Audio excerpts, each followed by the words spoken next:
Memorie infantili di Grazia Deledda. Infanzia. È forse questa una parola magica e misteriosa, un geroglifico orientale, inteso indistintamente dall'anima, dalla mente, dal cuore, nei quali desta ricordi soavi, dolcissimi, benché sfumati tra le nebbie del passato, e sorrisi vagolanti e dolci come quei ricordi, e sussulti di rimpianto e dimenticanze del presente?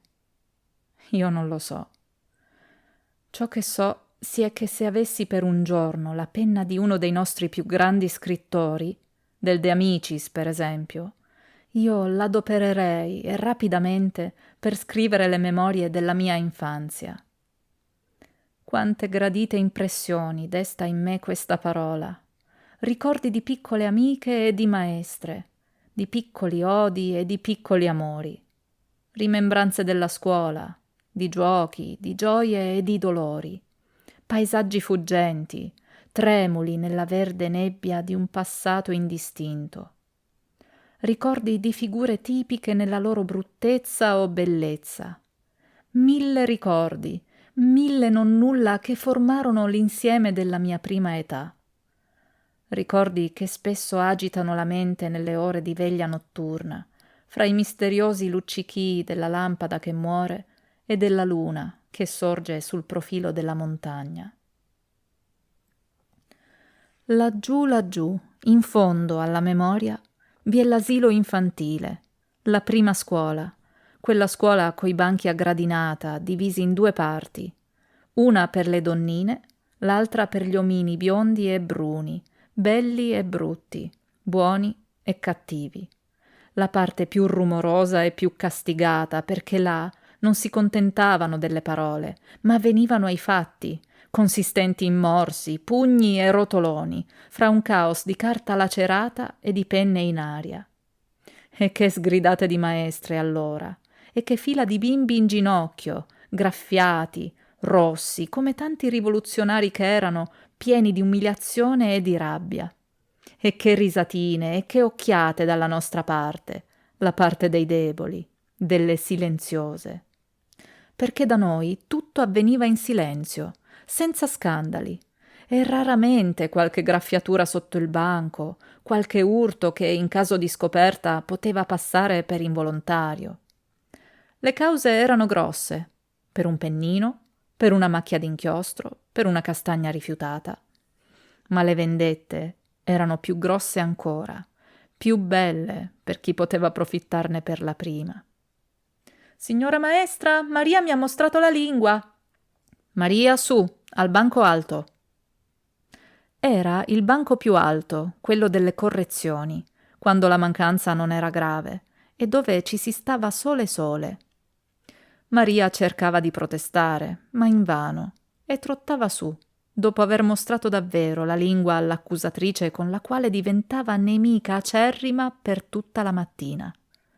Del resto, si era sempre o quasi sempre tranquille nelle ore della scuola, chine sui quaderni a disegnare figurine, casette, fiori, geroglifici inesplicabili, che ci procuravano anche essi dei buoni rabbuffi dalle maestre.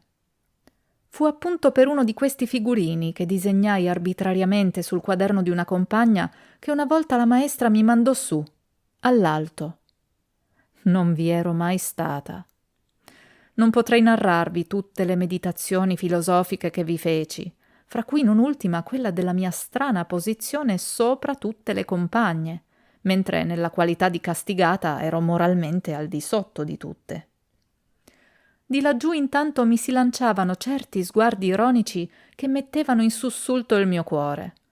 Poi tutta la mia attenzione venne assorbita dall'altezza di Clelia. Clelia era la più grande bambina della scuola. Ci sorpassava tutte e quella mattina, quando si alzò per dire la lezione, mi sembrò più alta ancora del solito, d'un'altezza fenomenale, esorbitante. Come faceva ad essere alta così? Non riuscivo a indovinarlo, ma ero certa che Clelia aveva sempre i punti migliori, le lodi, le carezze delle maestre e delle ispettrici perché era così alta. Oh, bisognava che sapessi come faceva a diventarlo. Per qualche giorno quel pensiero mi martellò in testa, mi fece sognare. Interrogai le compagne di banco di Clelia, ispezionai il suolo, ma non scoprii nulla. Allora mi venne un'idea. Domandai ed ottenni il permesso di mettermi vicino a Clelia, e quando ella si alzò per dire la lezione, mi ficcai sotto il banco, ma nella prima oscurità non distinsi nulla. «Che cosa cerchi lì sotto?» mi gridò severa la maestra. Mi vidi perduta perché chi stava disattenta mentre le altre recitavano la lezione veniva punita, e mormorai: «Cercavo i piedi di Clelia». «Non hanno bisogno d'esser cercati da te», esclamò la maestra trattenendo a stento il riso. E anche questa volta, accompagnata da un formidabile scroscio di riso di tutte le compagne, dovetti salire in alto, dove rinnovai le mie meditazioni. Ora però Clelia non mi sembrava più tanto alta. E nell'ora della ricreazione? Allora sì che ci si divertiva. Facevamo colazione e poi uscivamo nel cortile, dove la fusione dei partiti, perché nella scuola eravamo divise in gruppi, le aristocratiche con le vestine belle e i capelli ricciuti, le democratiche col grembiule dell'asilo e la cuffia che si lasciava vedere sotto il fazzoletto nero a piselli rossi. La fusione dei partiti diventava generale, un chiasso, un cicalio assordante. Quando sorgevano battibecchi, per fortuna le parti avverse erano sempre riconciliate da Salomoni in miniatura e Gonnella.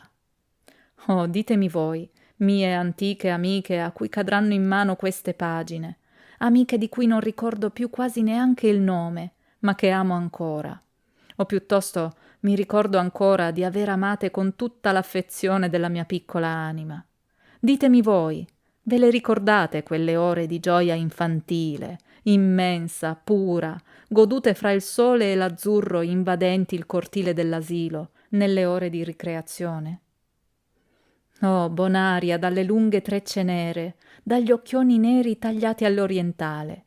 E tu, mia piccola e bionda Teresina, dagli occhi ceruli guardanti sempre il cielo.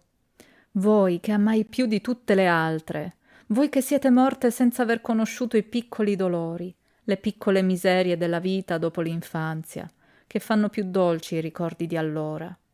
Perché dall'alto dove siete non mi ispirate come scrivere la nostra vita d'allora, i nostri pensieri, le nostre passioni, la nostra amicizia? E dire che anche allora si avevano ricordi di un'età ancora più infantile e si guardavano sorridendo gli altri bambini più piccoli, non ancora fermi in gamba, sorridendo alle loro fanciullaggini ed ai loro spropositi, precisamente come quando avrò 20 anni di più penserò sorridendo ai ricordi di adesso. E i primi danari che vennero in mio possesso, in mio esclusivo possesso? Quale immensa ambizione soddisfatta, quanti sogni e progetti su quella piccola moneta scintillante, più bella di tutte le altre, grandi e piccole, perché mia. Che scintillio di masserizie di stagno, di occhi di bambole dallo smalto affascinante, che voluttadi dolci, color rosa, gialli, bianchi, con la carta ricamata e raggiante d'oro ed argento. Ma quei miraggi svanivano tutti, e con la sparizione della moneta si avverava un solo sogno: la bambola nuova. La bambola. Ecco un altro nome che non si può staccare da quello dell'infanzia. Quante dilettissime figlie ho avuto! Una intera generazione viveva nel mio palazzo. Nonna, madre, figlia e spesso anche nipote, tutte coi loro nomi, coi loro corredi forse un po' mal tagliati e cuciti, ma ricchissimi e sfarzosi. Come erano felici le mie piccine! In inverno vestite pesantemente, sedute sempre intorno al braciere, tutte affaccendate, chi con la calza, chi col libro, chi col ricamo, sempre nel voluttuoso tepore del loro salotto, senza mai pensare neanche alla scuola. D'estate in villa, ove nelle ore calde passeggiavano, vestite con vaporosi abiti all'ombra dei grandi alberi del giardino fatto apposta per loro, e di notte si sdraiavano sulle panchine, all'argenteo chiarore della luna, cicalando allegramente nella loro misteriosa favella. Non so se esse mi volevano bene per tutte le cure materne che loro prodigavo, per gli agi ed il lusso principesco con cui le circondavo. Io mi ricordo però di averle amate tutte svisceratamente, soprattutto quella che rappresentava sempre la madre, la signora, la padrona di casa. Era una bambola di cera, rosea, con gli occhioni neri neri, nel cui fondo brillante vedevo il mio viso che credevo fosse la sua anima, mentre tutte le altre erano di legno, con gli occhi smorti. Quella di cera era la mia favorita. Le davo nomi carini, la vestivo più di lusso che le altre, e nei giorni di ricevimento, di pranzo, di festa a ballo, quando intervenivano le figlie ceree delle mie amiche, essa rappresentava la parte di padrona, mentre le sue povere parenti erano costrette a fare le serve. Ma sì che mi amavano, altrimenti perché mi avrebbero obbedito sempre senza parlare, senza mormorare quando torcevo loro le braccia, le gambe, il corpo tutto per vestirle. Mi amavano, e specialmente la signora, la quale però finiva col darmi grandi dispiaceri. Poveretta, essa si ammalava, deperiva lentamente di una misteriosa malattia. Il suo corpo si vuotava, le sue mani, i suoi piedi si deformavano, cadevano pezzo a pezzo, lacerandomi il cuore. Il suo bel viso impallidiva, i suoi capelli cadevano, il suo naso spariva insieme col rosso delle labbra e col nero delle sopracciglia. Solo gli occhi rimanevano vividi, sfolgoranti, sorridenti fra tutto quello squallore.